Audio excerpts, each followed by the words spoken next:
परम आराध्यतम श्री श्री गौड़ीय गुरुवर्गेर पाद पद्मेर कृपा भिक्षा करे गौर आविर्भाव महोत्सव और तो धाम परिक्रमणेर प्राक्काले गौर कथा श्रवण सप्ताहेर पंचम दिवसे आमरा श्रील प्रबोधानंद सरस्वती पाद विरचित चैतन्य चंदामृतेर किछु सिद्धांत श्रवण करे आत्मशोधन करार प्रयास कर आशीर्वाद रूप मंगलाचरणेर पंचम श्लोके बोलছেন पंचम श्लोके गौर भक्तेर महिमा गौरेर कृपा कटाक्ष प्राप्त भक्तेर महिमा प्रसंगे बोलছেন কৈবল্যং নরকায়তে त्रिदश पुराकाश पुष्पायते दुर्दान्ते इंद्रिय काल सर्पपटली प्रोक्षात दंस्त्रायते विश्वं पूर्ण सुखायते विधि महेन्द्रादिश्च कीटायते यत् कारुण्य कटाक्ष वैभवतां तं गौरमेव स्तुम সেই গৌরাঙ্গের আমরা স্তব করি প্রণাম করি যার কারুণ্য কটাক্ষ বৈভব সম্পত্তি কৃপা কটাক্ষ গৌরের কৃপা প্রাপ্ত জন গৌর সুন্দরের কৃপা দৃষ্টি প্রাপ্ত সাধক তার মধ্যে কয়েকটি লক্ষণ দেখা যায় সেই লক্ষণ উল্লেখ করে গৌর ভক্তির মহিমার কথা বলছে যৎ কারুণ্য কটাক্ষ বৈভবতাং তং গৌরমেব স্তুম যার কারুণ্য কটাক্ষ রূপ সম্পদ বৈভব প্রাপ্ত জন কি করেন কৈবল্যং নরকায়তে কৈবল্য মুক্তি ব্রহ্ম সাযুজ্য ব্রহ্মের সঙ্গে এক হয়ে যাওয়া সংসারের ক্লেশ থেকে সাধন করতে করতে জ্ঞানমার্গীয় সাধনের দ্বারা সাধন করতে করতে ক্লেশের উপরতি এবং ব্রহ্ম নির্বাণ ব্রহ্ম সাযুজ্য মুক্তি লাভ এই রকম লাভকারী ব্যক্তি চৈতন্যের কৃপা কটাক্ষে তিনি এই রকম মুক্তিকে নরকের তুল্য জ্ঞান করেছিলেন কৈবল্যং নরকায়তে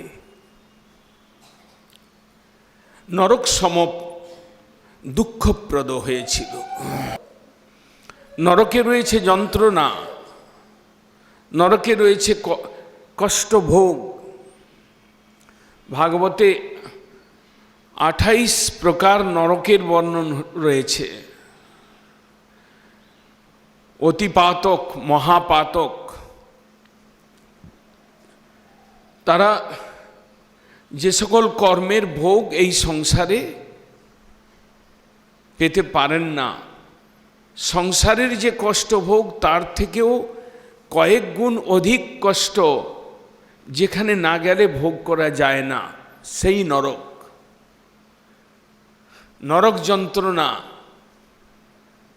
তাকেও বহুমানন করেছেন চৈতন্যের ভক্তগণ নরক বাঞ্ছায়ে তবু মুক্তি নাহি মাগে চৈতন্যের ভক্তগণ পশু পক্ষী হয়ে থাকি স্বর্গে বা নরকে নরকের প্রার্থনা করেছেন নরকে যাব যদি তোমার চরণে ভক্তি নিয়ে বাঁচতে পারি তাহলে নরক ক্লেশ সেটাও সহন করতে রাজি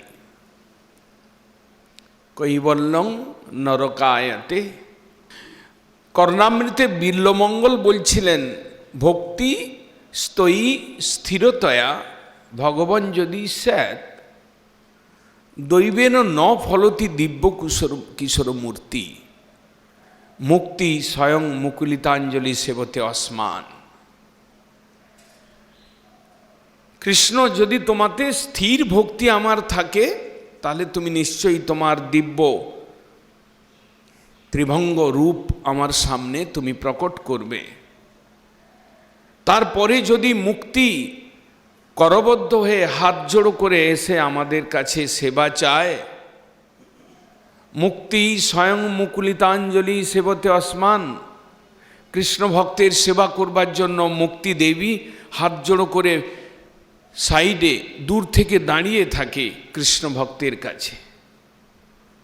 মুক্তি স্বয়ং মুকুলিতাঞ্জলি সেবতে অসমান, দাসী সূত্রে সেবা করবার জন্য করবদ্ধ হয়ে অপেক্ষা করেন যদি কৃষ্ণ ভক্তের কোনো সেবা পাওয়া যায়। কৃষ্ণ ভক্ত গৌরের ভক্ত, তারা নরক বাঞ্ছয়ে তবু মুক্তি নাহি মাগে। ভাগবতাষ্টকের রসিকানন্দ প্রভু বলছেন, পাদাব্জে কৃত সৎকৃত অপি চতুর্বর্গে ঘৃণাং কুর্বত। যাদের পাদ পদ্মে চতুর্বর্গ ধর্ম অর্থ কাম এবং মোক্ষ, বিশেষ করে মোক্ষ, মুক্তি দেবী যদি চরণে এসে প্রণাম করেন, মহাভাগবতগণ, চৈতন্যের ভক্তগণ, চৈতন্যের কৃপা প্রাপ্তজন, তারা দৃক্পাতে অপিগত ব্যথান, তারা মুক্তি দেবীর দিকে তাকাতেও দুঃখ অনুভব করেন। যে মুক্তি কৃষ্ণ ভক্তিকে অন্তর্ধ্যান করিয়ে দেয়, যে ভক্তি কৃষ্ণ ভক্তি প্রাপ্তির পথে সর্বাধিক বাধক, যে মুক্তির সামান্যতম অভিলাষ হৃদয়ে থাকলে কৃষ্ণ ভক্তি লাভ করা যায় না। এবং শ্রীল রূপ গোস্বামীপাদ বলছেন, জ্ঞানত সুলভা মুক্তি ভক্তি যজ্ঞাদি কর্মত শ্রেয়ং শ্রহণ সাধন স্রস্যই হরিভক্তি সুদুর্লভা। ভগবান কোনো কোনো সময় কৃষ্ণ যদি ছুটে কভু ভক্তি মুক্তি দিয়া, কভু ভক্তি না দেন রাখেন লুকাইয়া। ভক্তি প্রাপ্তিটা সহজ ব্যাপার নয়, এবং মুক্তিকেও যিনি তুচ্ছ করেন, ধিক্কার দেন, মুক্তি দিকে তাকাতেও যিনি দুঃখ অনুভব করেন, তার জন্য ভক্তি। সাধন শ্রয়স্যই হরিভক্তি সুদুর্লভা। ভক্তি সুদুর্লভা বলতে গিয়ে সেখানে মুক্তি প্রাপ্তি সহজ এরকম বলেছেন। কৈবল্যং নরকায়তি। সংসারের জীব আমরা, নরক যন্ত্রণার মধ্যে আমরা পড়ে রয়েছি। অনেকেই তা অনুভব করেন যখন দুঃখের পর দুঃখ, কষ্টের পর কষ্ট, যখন হৃদয়ে জ্বলন আর থামতে চায় না, তখন মনে হয় যে এর থেকে কি করে মুক্তি পাওয়া যায়।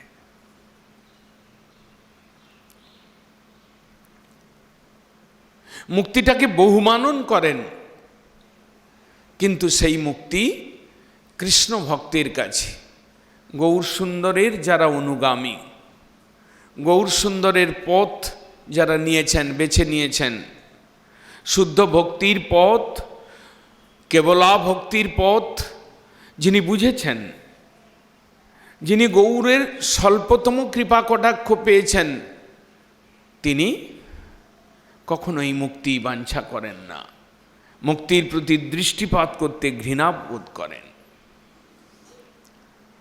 তদ ভক্ত সরিতাং পতিং চুলুকবৎ খদ্দৌতবৎ ভাস্করম চিন্তামণি চয় শিলা সকলবৎ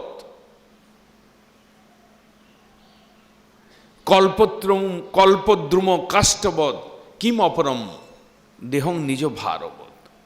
কৃষ্ণ ভক্ত তিনি সূর্যকে জোনাকি পোকার মতো খদ্দৌতবৎ ভাস্করম। যখন কৃষ্ণ ভক্তি, বিশুদ্ধ ভক্তি ভগবানের নিষ্কাম ভক্তির আলোকে আলোকিত হয়ে যখন কেউ সেই ভক্তি লাভ করেন, ভক্তির আলোকে নিজের জীবনকে আলোকিত করেন, তখন সমুদ্র তার কাছে গণ্ডূষের মতো হয়ে যায়। মহা বড় পৃথিবী একটা ঢেলা মতো হয়ে যায়। কল্পবৃক্ষকে একটা কাষ্ঠের মতো মনে করেন, চিন্তামণি, পরশমণি তাকে মনে করেন পাথরের একটা টুকরা। এই রকম, অর্থাৎ এমন কোনো বড় বস্তু, এমন কোনো সুন্দরতম বস্তু, এমন কোনো সুখ স্বরূপ বস্তু তারা পান, তার সন্ধান পান, তার আলোক পান, তখন তাদের কাছে এই সংসারের বস্তুগুলো তুচ্ছ হয়ে যায়। মুক্তি তো কি কথা।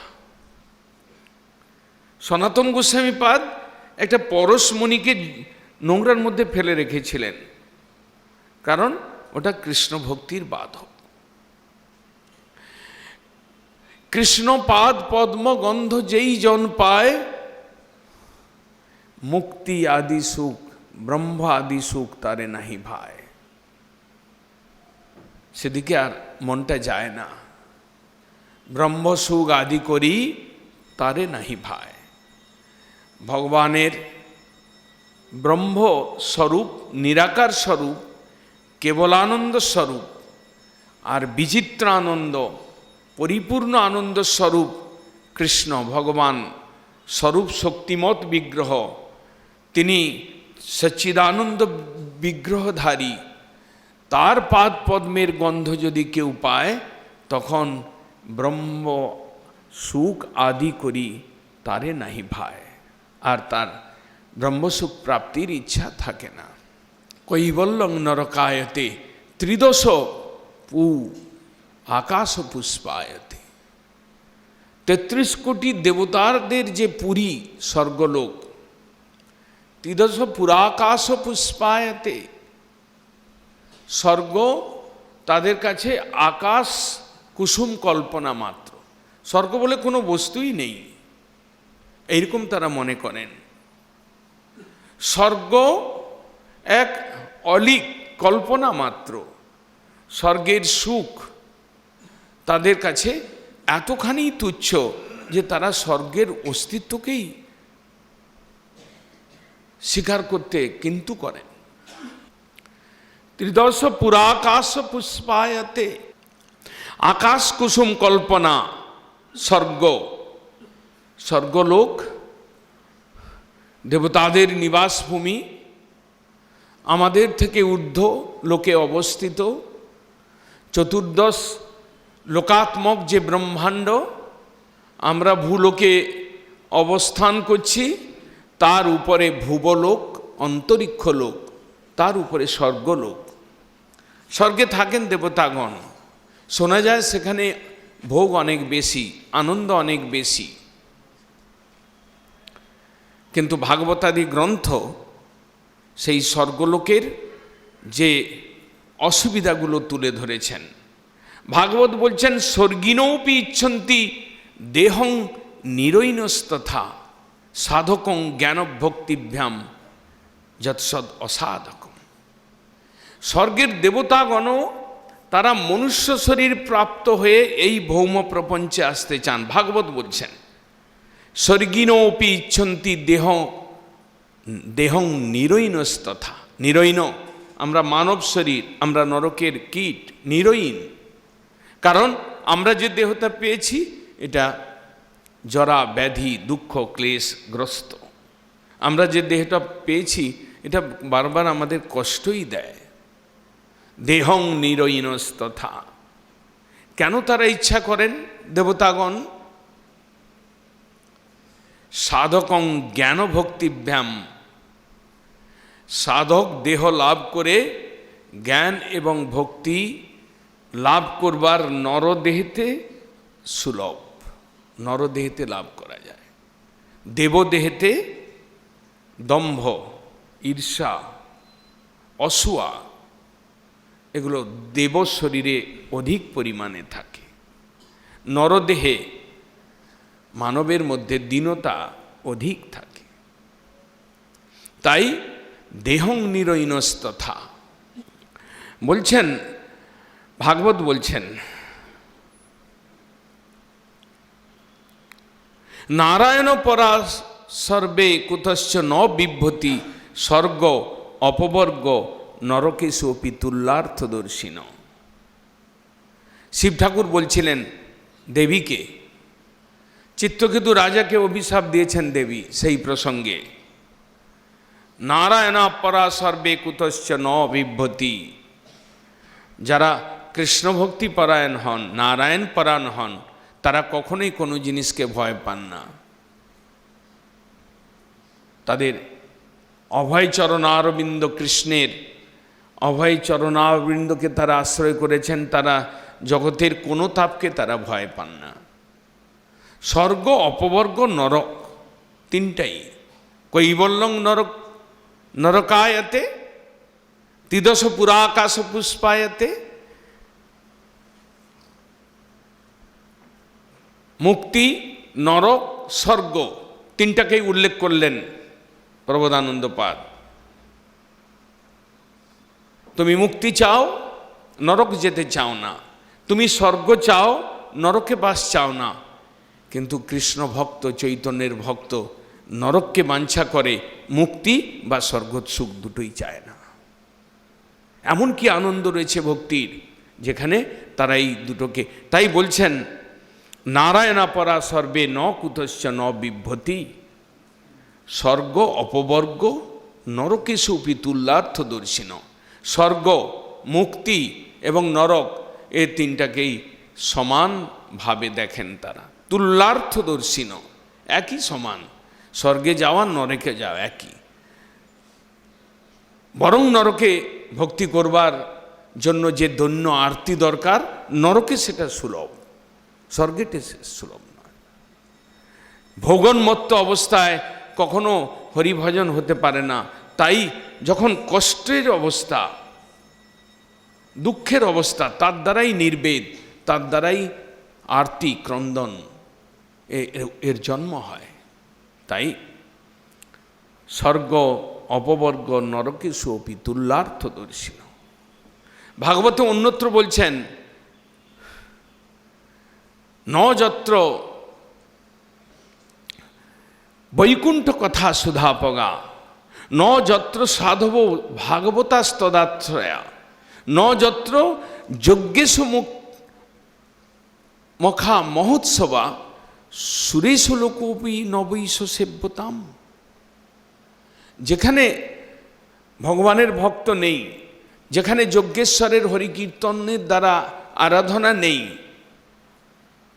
সেটা সুরেশু লোকবি নবৈশ সেব্যতাম, সেটা যদি দেবলোক হয় তথাপি সেবনীয় নয়। সুরেশু লোকবি নবৈশ সেব্যতাম। তাই গৌরের ভক্ত, গৌরের কৃপা কটাক্ষ প্রাপ্ত ভক্ত, প্রেম ভক্তির আলোকপ্রাপ্ত স্পর্শপ্রাপ্ত ভক্ত, তাদের কাছে স্বর্গের মহিমা নেই, তাদের কাছে স্বর্গ নরক সমান, অথবা নরক বাঞ্ছা করেন, স্বর্গ অপেক্ষা নরককে অধিক বাঞ্ছা করেন, মনোনীত। মহাপ্রভুর একজন ভক্ত এখানে ছিলেন নবদ্বীপে মামগাছিতে, বাসুদেব দত্ত ঠাকুর। তিনি মহাপ্রভুর কাছে একদিন প্রার্থনা করলেন। কি প্রার্থনা করলেন?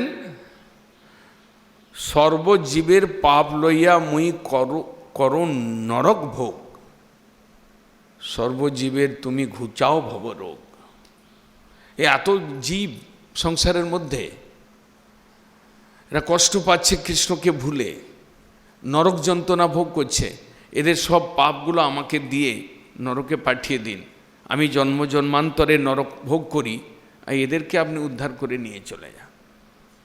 সর্বজীবের পাপ লইয়া মুই করো নরক ভোগ, সর্বজীবের প্রভু তুমি ঘুচাও ভবরোগ। নিতাই গৌর হরি বল, গৌর হরি বল। চৈতন্যের কৃপাপ্রাপ্ত জন, চৈতন্যের ভক্তগণের সিদ্ধান্ত, চৈতন্যের ভক্তগণের বিচার বলছেন। সেই জন্য ভক্তিবিনোদ ঠাকুর সহজ সরল ভাষায় বলছেন, পশু পক্ষী জন্মে থাকি স্বর্গে বা নিরয়ে, তুয়া ভক্তি রহু ভক্তি বিনোদ। এগুলো শুধু গানের আকারে বাংলা ভাষায় সহজ করে গাইবার জন্য নয়, এগুলো অনুভব করবার জন্য। পশু পক্ষী হয়ে থাকি স্বর্গে বা নিরয়ে। আপনার যেখানে ইচ্ছা হয় পাঠান। তব ভক্তি রহু ভক্তি বিনোদ হৃদয়। ভক্তির এতখানি মর্যাদা, ভক্তির এতখানি সৌন্দর্য, মহাপ্রভু সেটাকে তুলে ধরেছেন। বলছেন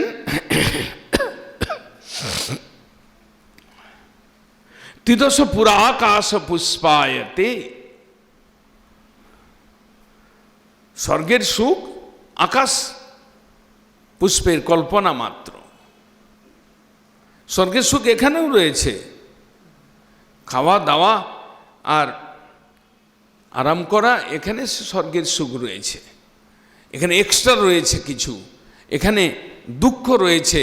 যে দুঃখের কল্পনা, যে দুঃখের প্রার্থনা কুন্তী দেবী করেছিলেন কৃষ্ণের কাছে, বিপদসন্তু শস্য তা তত্ত্ব তত্র জনার্দন।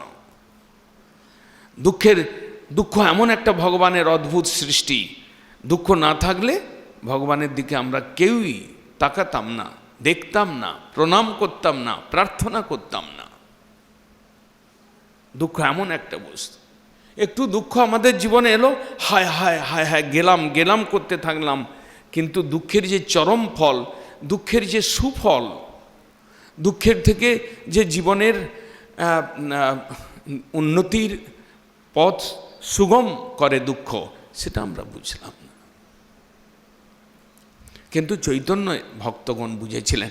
এই গঙ্গার তীরে শ্রীধর বাসাবাড়ি করেছিলেন, চালা বাড়ি, থোড়কলা বিক্রি, পাতা বিক্রি করে যতটুকু পেতেন, খুবই অভাবের, কিন্তু তিনি কি করতেন, সেই হরিনাম করতেন সর্বদা। গঙ্গা পূজা, ভোগ রন্ধন করে ঠাকুরকে দেওয়া, গঙ্গাতে দেওয়া, অতিথিকে দেওয়া, এই সেবা নিয়ে থাকতেন আর হরিনাম করতেন। চৈতন্য ভাগবতে বর্ণন রয়েছে যে তার যখন তার চালাঘরের মধ্যে ছিদ্র ছিল বহু, সূর্যের আলোকের জন্য জানলার দরকার হতো না, উপর থেকেই আসতো। আর যদি প্রবল বৃষ্টি হতো তাহলে তো আর অতি উত্তম হরে কৃষ্ণ মহামন্ত্র জপ করতে করতে ঘরের কোণে দাঁড়িয়ে থাকতেন, যেখানে জল পড়তো না ঘুরে বেড়াতেন। নিদ্রার আর কোনো প্রশ্ন নেই। কি আনন্দ, কি আনন্দ! যে নিদ্রা মোহ আমাদেরকে সর্বদা কালসর্পরূপে গ্রাস করছে, শ্রীধর সেখানে আনন্দ নিচ্ছেন, হরিনাম জপ করছেন। প্রবল বৃষ্টি, মুষলধারে বৃষ্টি, এবং কোনো জায়গা নেই যেখানে তার ঘরের মধ্যে বৃষ্টি পড়ছে না, কিন্তু তিনি হরিনাম জপ করছেন। কমলানাথের ভৃত্য দ্বারে দ্বারে মাগে, এ অদ্ভুত লীলার মর্ম জানে কোনো মহাভাগে। কমলানাথের ভৃত্য শুক্লাম্বর ভিক্ষা মেঘে মেঘে বেড়াচ্ছে, কিন্তু সেই লীলার মর্মটা কে জানে? যারা মহাভাগ, যারা ভক্তি বুঝেছেন, যারা ধন দৌলত টাকা পয়সা স্বামী স্ত্রী বাড়ি গাড়িটা বুঝেছেন, তাদের কথা বলছেন না। সে লীলার মর্ম জানে কোনো মহাভাগে। মহাভাগ্য যার থাকবে, তিনি সেই লীলার মর্মটা বুঝতে পারবেন। কৈবল্যং নরকায়তে ত্রিদশ পুরা আকাশ পুষ্পায়তে। এরপরে বলছেন দুর্দান্ত ইন্দ্রিয় কাল পটলি প্রোক্ষাত দংষ্ট্রায়তে। দুর্দান্ত ইন্দ্রিয় আমাদের কাছে রয়েছে। আমাদের শত্রু কত বড় দুর্দান্ত থাকতে পারে, বাহিরের শত্রু, কিন্তু আমাদের ভেতরে দুর্দান্ত শত্রু রয়েছে। দুর্দান্ত ইন্দ্রিয় কাল সর্প পটলি, দুর্দান্ত অনিবার্য, যাকে সামলানো যায় না, দুর্দান্ত ইন্দ্রিয়, কাল সর্পপটলি, কাল সর্পের ন্যায় আমাদেরকে নিত্য ছোবল মারছে। পুনঃ পুনঃ দুর্দান্তে ইন্দ্রিয় কাল সর্পপটলি প্রক্ষাত দংষ্টায়তে। মহাপ্রভুর কৃপা যারা পেয়েছেন, যারা ভাগবত ধর্মকে আশ্রয় করেছেন, যারা একটু শুদ্ধভাবে হরিনাম করা শিখেছেন, তাদের কাছে ওই ইন্দ্রিয়, দুর্দান্ত ইন্দ্রিয়, যাদেরকে বশ করা যায় না, তারা প্রক্ষাত দংষ্টায়তে। সাপুড়িয়ারা বিষধর সাপ ধরে তারা আগে কি করে, আগে বিষ দাঁতটাকে উঠে ফেলে দেয়, কাজ শেষ। এবার তুমি যত ইচ্ছা কাটো, অর্থাৎ তুমি যতই কাটো না কেন আর কেউ মরবে না, বিষ দাঁতটাকে উঠে নাও। কৃষ্ণ ভক্ত, গৌরের ভক্ত, তারা এমনভাবে ভক্তি করেন, তারা এমনভাবে ভগবানের সেবা করেন, তারা এমনভাবে ভগবানেতে আসক্তি করেন যে তাদের ওই ইন্দ্রিয়গুলো ইন্দ্রিয়রূপ সর্পের কার্য কাটতে পারে, কখনো সাময়িকভাবে অভিভূত করতে পারে, কিন্তু মারতে পারবে না, প্রাণহানি করতে পারবে না। প্রক্ষাত দংষ্টায়তে, বিষ দাঁতটাকে ওঠানোর পর সাপ যতই চেহারা দেখাক, মস্তক উপর করে ফনা দেখাক, যতই ফসফস করুক আর যতই ছোবল মারুক, আমার কিছু তুমি বিগড়াতে পারবে না। প্রক্ষাত দংষ্টায়তে। ভাগবতে প্রহ্লাদ মহারাজ বলছেন স্তুতি প্রসঙ্গে, নৃসিংহদেবের স্তুতি প্রসঙ্গে বলছেন, ন এতৎ মনো তব কথাসু বিকুণ্ঠনাথ দুরিত দুষ্টম অসাধু তীব্রম কামাতুরম হর্ষ শোক ভয়ই সনার্তম। হে নৃসিংহদেব, আমার মনটা কামাতুর, কামাতুরম হর্ষ শোকই সনার্তম। হর্ষ শোকের দ্বারা আমার মনটা নিরন্তর ব্যাহত হচ্ছে। কামাতুর, ক্রোধাতুর, লোভাতুর আমরা, আমাদের ইন্দ্রিয় বর্গ সর্বদা আমাদেরকে পেছন দিকে টানে, সর্বদা আমাদেরকে জর্জরিত করে। কীরকম জর্জরিত করেন প্রহ্লাদ মহারাজ বলছেন পরবর্তী শ্লোকে, বহপদ্ম ইব গৃহপতিং লুঠন্তি। একজন পতি 3-4 জন পত্নী যেমন প্রত্যেকেই নিজ নিজ দিকে আকর্ষণ করে পতিকে লুটতে থাকে, গৃহপতিং লুনন্তি। সেই রকম আমি একজন জীব আত্মা, আর একাদশ ইন্দ্রিয়ের বেষ্টনের মধ্যে আমি রয়েছি। আমার কর্মেন্দ্রিয়, আমার জ্ঞানেন্দ্রিয়, আমার মন সর্বদা আমাকে বলছেন কাম, ক্রোধ, লোভ, এরা কাম, ক্রোধ, লোভ, মোহ, মদ মৎসরতা সহ জীবের জীবন পথে বসি অসৎ চেষ্টা রজ্জু ফাঁসে, পথিকের ধর্ম নাশে প্রাণ লয়ে করে কোষাকুষি। মহাজনগণের উক্তি। কাম তার নিজের দিকে টানে, ক্রোধ অন্য দিকে টানে, লোভ আরেক দিকে টানে। এইভাবে আমাদের শত্রু। ন ত্রপা নোপশান্তি, কোন এক মহাজন লিখেছেন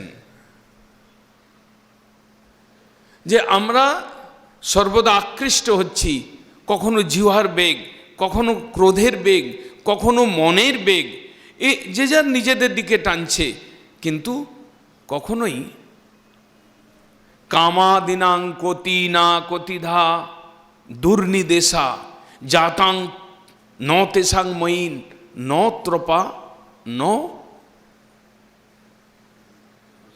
উপশান্তি। কাম ক্রোধ আদি তাদের কত দুষ্ট বাঞ্ছা পূরণ করবার জন্য আমার মনকে ওরা আকর্ষণ করেছে, কিন্তু কাম ক্রোধ লোভ মোহ তাদের কোনো দিন লজ্জা হয় নাই যে একটা জীবকে আমরা বিভিন্ন দিকে টেনে তাকে বিপদে ফেলাচ্ছি। কামাদিনাং কতিনা কতিধা দুর্নিদেশা, তাদের দুর্মম আদেশ পালন করতে গিয়ে আমি কতবার কত দিকে ধাবিত হয়েছি। এই রকম যে আমাদের জীবন কামাতুর ক্রোধাতুর লোভাতুর আমাদের জীবন। আতুর মানে কামের দ্বারা আমরা মুহুর্মুহু আকর্ষিত হচ্ছি, বশীভূত হয়ে যাচ্ছি। ক্রোধাতুর লোভাতুর, কাম ক্রোধ লোভ মদ মোহ মাৎসর্য আদি এরা সব নিজে নিজের দিকে আমাদেরকে টানছে। কোথায় আমরা ভজন করব? তাই প্রবোধানন্দ পাদি কোনো সময় বলেছেন, কাল কলির বলিন ইন্দ্রিয় বৈরী বর্গা। কলিকাল ইন্দ্রিয় রূপ শত্রুগুলো মহাবলশালী আজকের দিনে, আমাদেরকে ভজন করতে দেবে না। পথে আমাদের সম্পত্তি লুট করে নিয়ে চলে যাবে, এরা বাটপাড়। এই রকম যে বলশালী বহির্মুখ ইন্দ্রিয় কলিকালের কাল কলির বলিন ইন্দ্রিয় বৈরিবর্গা শ্রী ভক্তি মার্গ ইয় কোটি কণ্টক রুদ্ধ। ভক্তি মার্গ কোটি কোটি কণ্টক দ্বারা আবৃত করেছে আমাদের এই সকল শত্রুগণ, বৈরী, এই সকল কাম ক্রোধ লোভ মোহ মৎসর্যগণ। কিন্তু যারা চৈতন্যের করুণা কটাক্ষ পেলেন তারা কি বলছেন? রামানন্দ রায় চৈতন্যের সঙ্গী, নিত্য সঙ্গী, জগন্নাথের সেবার জন্য দেবদাসীর অঙ্গ মার্জন করছেন।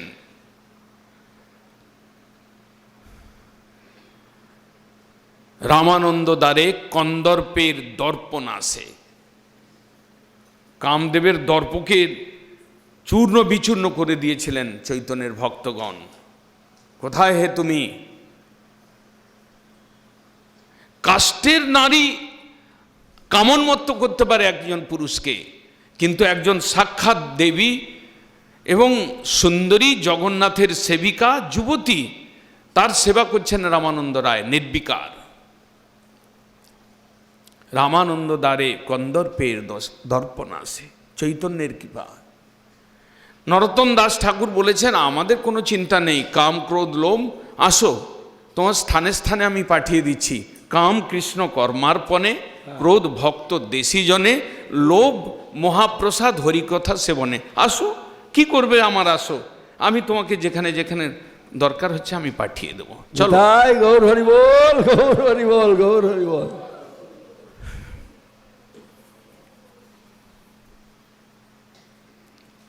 সেই জন্য কারুণ্য কটাক্ষ বৈভবতাম, কৃপা কটাক্ষ মহাপ্রভুর। মহাপ্রভু নিজে ছিলেন সন্ন্যাসী, নিজে ছিলেন ব্রাহ্মণ। তিনি নিজে গান করছেন, না নাহং বিপ্র নচ নরপতি, না পিবস্য ন শূদ্র, নাহং বর্ণী নচ গৃহপতি, ন বনস্থ জ্যোতির্বা।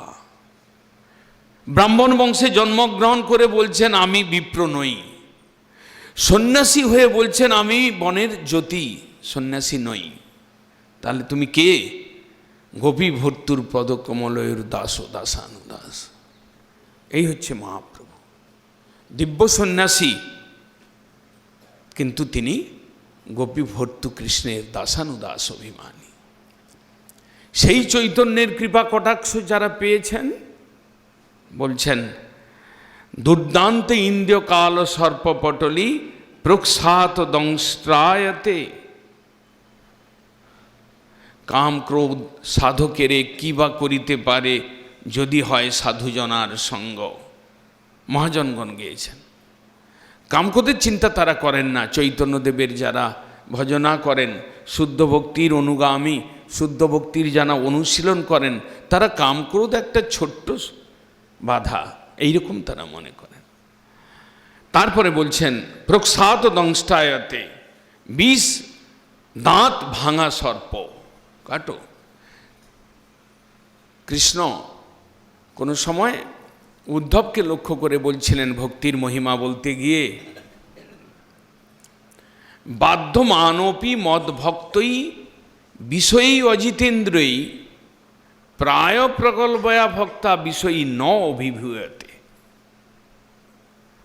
যদি আমার ভক্ত কোনো সময় ইন্দ্রিয়ের দ্বারা বাধ্য হয়, বাধ্যমানপি মদ ভক্তই বিষয়ী অজিতেন্দ্রই, তার ইন্দ্রিয় জয় করবার ক্ষমতা কম, বিষয় দ্বারা অভিভূত হচ্ছে, কামের দ্বারা, ক্রোধের দ্বারা, লোভের দ্বারা যদি কখনো বাধ্যমান হয় আমার ভক্ত, কিন্তু আমি জানি প্রায় প্রকল্পয়া ভক্তা বিষয়ী ন অভিভূয়তে, বিশেষ ক্ষেত্রে সর্বত্র বেশিরভাগ ক্ষেত্রে দেখা যায় তিনি বিষয়ে অভিভূত হন না।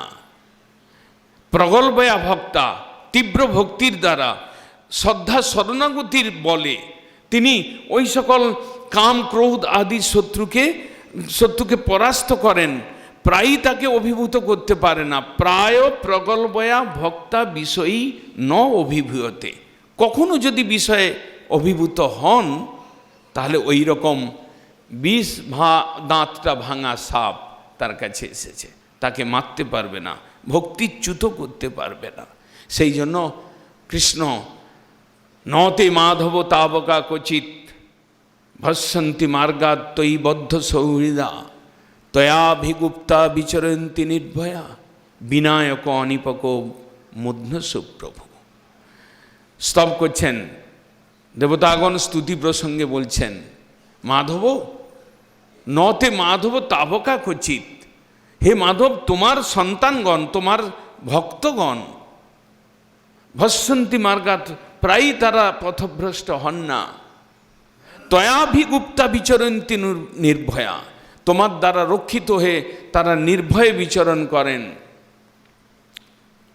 আর যদি কোনো সময় কাম চড়ে বসে মাথার উপরে, যদি ক্রোধ চড়ে বসে, যদি এমন কোনো বিপত্তি চতুর্দিক থেকে ঘিরে বসে, তখন তোমার ভক্ত ভেতর থেকে আনন্দ পান, অনুভব করেন একটা সুযোগ এসেছে, পরীক্ষা এসেছে, একটা এই বিপদটাকে একটা সিঁড়ির ধাপ করে পা দিয়ে এগিয়ে আরেক ধাপ কৃষ্ণের কাছে চলে যাব। বিনায়ক অনিকপ মুগ্ধ প্রভু, দুঃখ বা বিপদ উৎপন্নকারীদের মস্তকের উপরে পদাঘাত করে পা রেখে কৃষ্ণ ভক্ত এক ধাপ, এক সিঁড়ি এগিয়ে যান কৃষ্ণের দিকে। এমন সব কথা ভাগবতে রয়েছে, এবং ভাগবতকে আমাদের সামনে তুলে ধরেছেন কে? আমরা ভাগবত জানতাম না। বেদ পড়ার নিষেধ রয়েছে, বেদ পড়ার অধিকার নেই আমাদের কাছে ভাগবত কে তুলে ধরলেন? ছোটবেলায় রুচি পরীক্ষায় ভাগবতকে আলিঙ্গন করলেন। বেদব্যাস নারদের দ্বারা প্রেরিত হয়ে ভাগবত রচনা করলেন।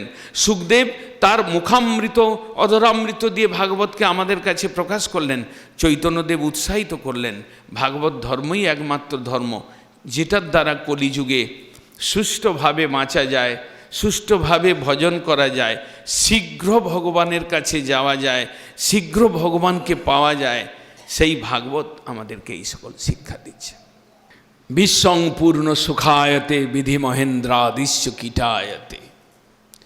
চৈতন্যদেবের যারা কৃপা পেয়েছেন তারা কীরকম বলেন? সকালবেলা উঠে প্রার্থনা করেন প্রভাতী কীর্তনে, উচ্চ নিচ সর্বজীব চরণে শরণ লইলাম আমি দীনহীন কিঞ্চন, কুক্কুর চণ্ডাল আদি বহুমান্য করি, নমস্কার করিবেক বহুমান্য করি। এইসব সিদ্ধান্ত মহাপ্রভুর সম্প্রদায়ে এসেছে। বিশ্বং পূর্ণ সুখায়তে, আপনি যদি কারো শত্রুতা করেন আপনার শত্রু থাকবেই। আপনি যদি কাউকে হিংসা করেন আপনার প্রতি হিংসা করবার 2-4-10টা বেরোবেই। কিন্তু আপনি এই সৃষ্টিকে যদি ভগবানের সৃষ্টি বলে সম্মান করেন, আপনি যদি এই পৃথিবীকে প্রত্যহ নিদ্রা থেকে উঠবার সময় প্রণাম করেন, আপনি যদি কুক্কুর চণ্ডাল সকলকে বহুমানন করেন, তার মধ্যে কৃষ্ণ অধিষ্ঠান জানি সর্বজীবে জানি সদা, করবি সম্মান সবে আদরে সর্বদা। আপনি প্রত্যেক জীবকে যদি সম্মান করেন, আদর করেন, তার মধ্যে কৃষ্ণের অধিষ্ঠান জেনে প্রণাম করেন, বিশ্ব আপনার কাছে সুখস্বরূপ, আপনার কেউ শত্রু থাকবে না। বিশ্বং পূর্ণ সুখায়তে।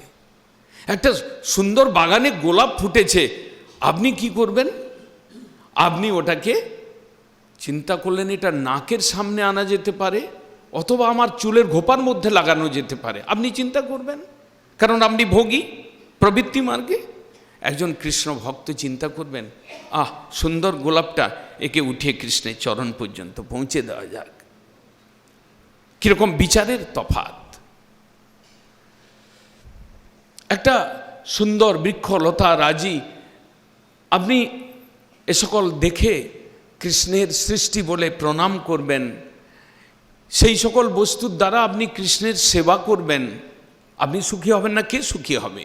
আপনি দাটা নিয়ে কেটে কেটে কুচিয়ে তরকারি কড়ায় নাড়লেন, গরম মশলা দিলেন, হলদি গুঁড়ো দিলেন, 5 ফোড়ন দিলেন, এরকম করে খুব রসালো করে আপনি জিওয়ায় খেলেন। একটা বৃক্ষকে যখন কাটলেন, আপনার তো কষ্ট হলো না? আপনি নিজে ভোগে লাগালেন, আপনি সুখ পাবেন। আপনি একটা জীবকে কষ্ট দিয়ে আপনি সুখ পাবেন? চৈতন্যদেব দেখিয়েছেন। এই সে বৈষ্ণব ধর্ম সবারে প্রণতি, সেই ধর্ম ধ্বজি যার ইথে নাহি রতি। চৈতন্যদেব দেখিয়েছেন, তিনি পশু পক্ষী কীট পতঙ্গ সকলের মধ্যে ঈশ্বর দর্শন করো এবং সকলকে সম্মান করো, কাউকে আঘাত করবার তোমার অধিকার নেই। এই রকম করে তিনি এই ভগবানের সৃষ্ট যে এই পৃথিবীতে ভগবান তিনি সব কিছু সৃষ্টি করেছেন, তারই ভোগের উপকরণ হিসাবে তোমাকে জানতে হবে, তোমার ভোগের উপকরণ নয়। আমি আমার ভোগে লাগিয়ে আমি কষ্ট পাচ্ছি, কিন্তু তুমি কৃষ্ণের ভোগে লাগাও, তোমার কষ্ট থাকতে পারে না। তেন ত্যক্তেন ভুঞ্জিথা, তার বস্তু তাকে দিয়ে তার অবশিষ্ট তুমি খাও। মা গৃধকস্য সিদ্ধনম, অন্যের জিনিসকে নিয়ে চুরি করে খেও না। মহাপ্রভুর সিদ্ধান্ত, এর নাম কৃষ্ণ ভক্তি। হৃদয় বিগলিত হয়ে যাবে। চৈতন্যের থিওরি, চৈতন্যের ফিলোজফি, চৈতন্যের আনিত শুদ্ধ ভক্তি, যেদিন আপনি শুদ্ধ ভক্ত সঙ্গে যাজন করা শিখবেন, আপনার হৃদয়ের কলমশ সব চলে যাবে। আপনার কাম ক্রোধ লোভ ধুয়ে মুছে পরিষ্কৃত হয়ে যাবে। কাম ক্রোধ সাধকেরে কি বা করিতে পারে, যদি হয় সাধুজনার সঙ্গ। বিশ্বং পূর্ণ সুখায়াতে। দেবতাগণ ওদিকে জ্বলছেন। কেউ কেউ দেবতা যাদের মধ্যে নির্বেদ আসে, তারা বলে কেন এখানে আমাদের জন্ম হলো, মর্তলোকে গেলে ভালো। কেন? প্রচুর সাধু সঙ্গম। এই মর্তলোকেই সাধু। কে বলছেন? রহুগণ, রাজা রহুগণ বলছেন। যখন রাজা রহুগণ তার ভেতরের অহংকার মল, জড়ভরতের অল্প সঙ্গের প্রভাবে চলে গেল, তখন তিনি বলেছিলেন, অহো নৃজন্ম অখিল জন্ম শোভনম কিং জন্মভিস্তু অপরেই অপি অমুষ্মন ন যত্র ঋষিকেশ যশকৃতাত্মনাম মহাত্মনাং বহ প্রচুর সমাগম। মানুষ জন্মই শ্রেষ্ঠ, দেবজন্ম শ্রেষ্ঠ নয়। দেবজন্ম ভোগের জন্ম, ঈর্ষা অসুয়ার ধর্ম জন্ম। অহো নিজন্ম অখিল জন্ম শোভনম। সমস্ত দেব তির্যক মনুষ্য কীট পক্ষী পতঙ্গ যত প্রকার জনি রয়েছে, তার মধ্যে অখিল জন্ম শোভনম হচ্ছে মানব জন্ম। কেন বলছেন? স্বর্গে ঋষিকেশ যশকৃতাত্ম নাম কোনো ভক্ত পাওয়া যাবে না। যিনি ঋষিকেশের যশ গাইতে গাইতে জীবমঙ্গল করতে করতে ঘুরে বেড়ান, এমন সাধু যে নারদ ঋষি, যিনি বিনাজন্তে কেবল রাম নাম কীর্তন করতে থাকেন, রাধা রমণের কীর্তন করতে থাকেন, তিনিও স্বর্গে বেশিক্ষণ থাকেন না, স্বর্গে অনুকূল নয়, তিনি মর্তলোকে। ন যত ঋষিকেশ যশকৃতাত্মনাম মহাত্মনাং প্রচুর সঙ্গম। এই মর্তলোকে সাধুর সঙ্গম কে অনুভব করেছেন? রহুগণ কিভাবে অনুভব করলেন? আমাদের মতো এইরকম গেরুয়া কাপড়ধারী বসন কোনো সাধুর সঙ্গ তিনি পান নাই, কিন্তু তিনি পেয়েছিলেন একজন বোকা ভোলা পাগল প্রায় ব্রাহ্মণের সঙ্গ পেয়েছিলেন জড়ভরত, এবং তার সঙ্গের কয়েক মিনিট তার সঙ্গের প্রভাবে তার জীবনের পরিবর্তন এসেছিল। সেই জন্য তিনি বলেছিলেন, অহো নিজন্ম অখিল জন্ম শোভন। কি বেশে? পাগলের বেশে, বৃদ্ধের বেশে, ব্রাহ্মণের বেশে, চণ্ডালের বেশে এমন কোনো সাধু মহাত্মা তিনি এই সংসারে বিরাজ করছেন আমি চিনতে পারছি না। কিন্তু যখন আমার মহাভাগ্যের উদয় হবে, অল্প সঙ্গের প্রভাবে আমি তার কৃপায় হরিভক্তি লাভ করে আমার জীবনকে ধন্য করতে পারি।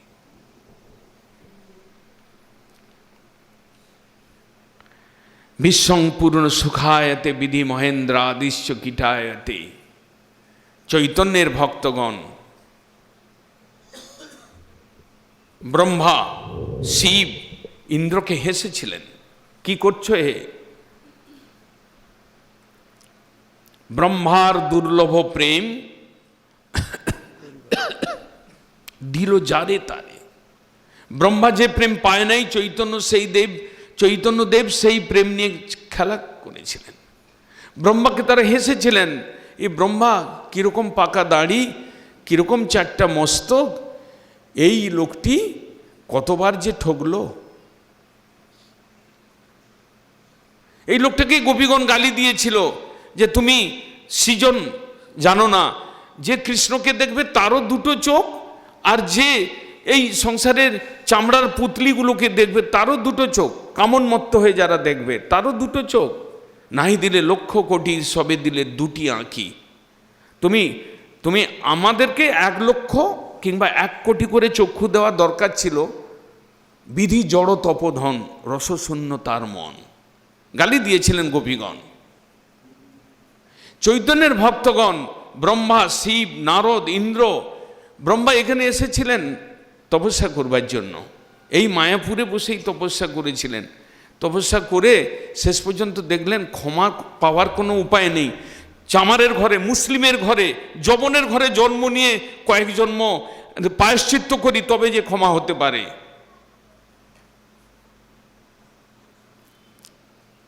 ব্রহ্মাকে তারা হেসেছিলেন, ব্রহ্মার সম্পত্তিতে তারা হেসেছিলেন। ইন্দ্র তিনি ব্রজে বাড়ি বর্ষণ করে কৃষ্ণকে বিব্রত করে দিয়েছিলেন 7 দিন পর্যন্ত দিয়ে। তিনি এখানে এলেন, চৈতন্যদেবের কৃপা ব্যতীত বাঁচবার রাস্তা নেই।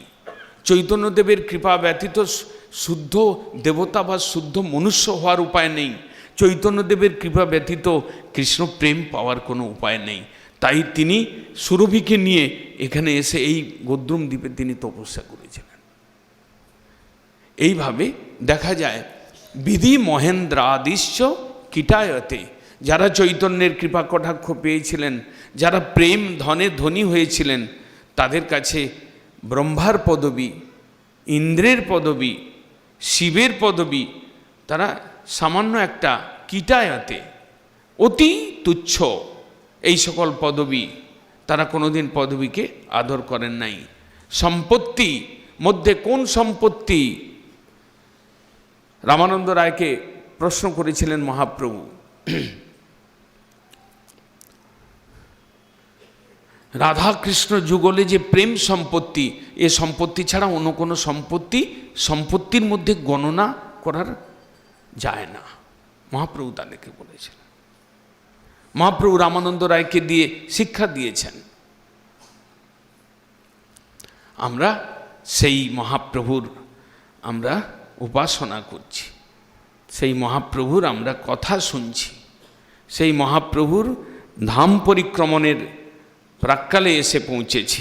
বলছেন প্রবোধানন্দপাদ, যৎ কারুণ্য কটাক্ষ বৈভবতাং তং গৌরমেব, যার করুণার কটাক্ষ দৃষ্টিপাতে এই সব বোধ হয়েছিল, স্বর্গও নরকতুল্য হয়েছিল, কাম ক্রোধাদি শত্রুও বিষ দাঁত ভাঙা সর্পের মতো হয়েছিল, শিব ব্রহ্মা আদির পদবী সেটাও কীটের পদবীর সঙ্গে তুল্য হয়েছিল।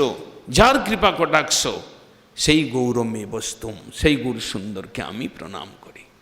আমাদের সামনে দৃষ্টান্ত রয়েছে, রূপ সনাতন তারা কর্ণাটক দেশীয় ব্রাহ্মণ কুমার ছিলেন, তাদের জ্ঞান বিদ্যা বল তারা পরিপূর্ণ ছিলেন, তারা রাজ উচ্চ পদবীতে পেয়ে তারা বসেছিলেন। হুসেন শাহের কোষাধ্যক্ষ এবং প্রধানমন্ত্রী ছিলেন। সবকে তুচ্ছ করে মলবৎ ত্যাগ করে বৃন্দাবনে গিয়ে, প্রয়াগে গিয়ে দন্তে তৃণ ধরে শরণাগত হয়েছিলেন।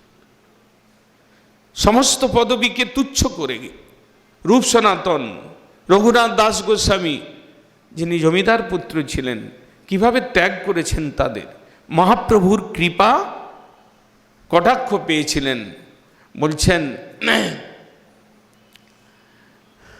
তোমার উপরে যখন চৈতন্যের কৃপা হবে তুমি তখন বুঝতে পারবে এ সংসার কীরকম অকিঞ্চিতকর হয়ে যায়। আমরা এখানে ভোগের নিমিত্ত এসেছি বলে মনে করছি, আমরা না ভোগী, আমরা না ত্যাগী। প্রভুপাদ বলছেন আমরা হরিজন, অকৈতব হরিজন গণের কিঙ্কর, তাদের পদ লেহনকারী দাস। আমরা এখানে ভোগী হতে আসি নাই, আমরা এখানে ত্যাগী হতে আসি নাই, আমরা কৃষ্ণের সেবক হওয়ার জন্য এসেছি। বাঞ্ছা কল্পতরুভ্যশ্চ কৃপা সিন্ধু নিতাই গৌর হরি বল, গৌর হরি বল, গৌর হরি বল।